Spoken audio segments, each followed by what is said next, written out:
नमस्कार। 5 अगस्त 2024 फरीदाबाद। फरीदाबाद को न जाने कौन सा ग्रहण लगा हुआ है। प्रगति के नाम पर हमें देखने को कुछ नहीं दिखाई देता, खास करके फरीदाबाद के गली कूचों में, इंटरनल फरीदाबाद में जो कुछ भी दिखता है वो national highway authority of India की एक सड़क बनी हुई है, उस पर पुल बने हुए हैं इत्यादि। हमारे फरीदाबाद के रहने वाले लोग, निवासी, कुछ गलती हम भी कर रहे हैं। पिछले करीब 30-35 साल से हमारा इलाका एकदम स्थिर, न कोई वही बिजली की कटौती, न कोई सड़कों का समाधान, न ग्रीनरी, न सफाई, न एजुकेशन प्रॉपर। सरकारी स्कूल नाम के लिए चलते हैं, उसमें कुछ भी नहीं है। कारण क्या हो सकता है? ढूंढिए, अपने मन में जाइए, अपने दिमाग में जाइए। मेरा ये कहना है कि हम जब चुनाव करते हैं अपने प्रतिनिधि का, लोकसभा का या एमएलए का, हम बिल्कुल भी ठीक व्यक्ति को वोट नहीं देते। कृष्णपाल जी 10 बरस से हमारे मेंबर ऑफ पार्लियामेंट हैं,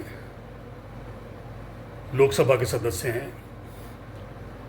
अगर देखा जाए तो उनकी जो परफॉर्मेंस है, जो उन्होंने हमें करके दिखाया है, मैं उसको करीब करीब ज़ीरो ही समझूंगा।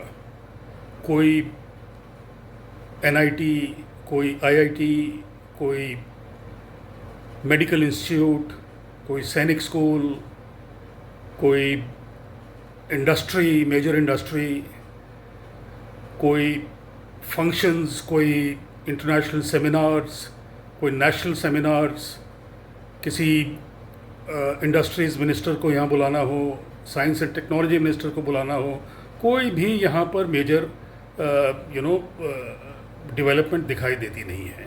अतः मेरा ये आपसे निवेदन है कि जब भी आप वोट दें, वोट जाति, दोस्ती, अपनापन, या कोई व्यक्ति आपके यहाँ शादी ब्याह में सगन डाल के जाता है, उसके नाम पर वोट मत दें। सक्षम व्यक्ति को वोट दें। वोट दें जो हमें, हमारे इलाके को रिप्रेजेंट करता हो।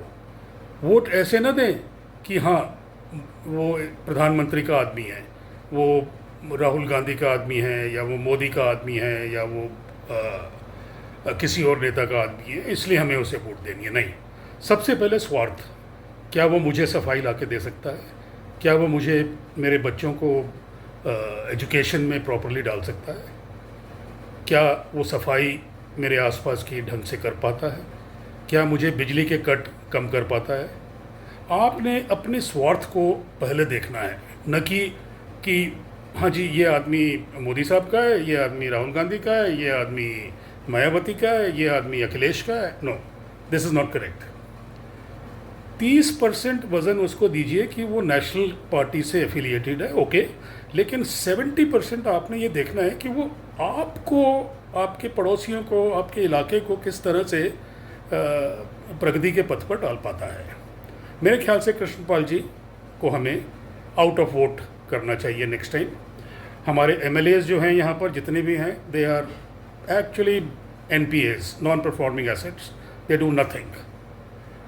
हमें बड़े ध्यान से इस बार इलेक्शन आ रहे हैं, अपने ऐसे व्यक्ति को चुनना है जो हमारी आवाज़ स्टेट तक, असेंबली तक लेके जाए और हमें यहाँ पर प्रोग्रेसिव प्रोजेक्ट्स ला कर दे।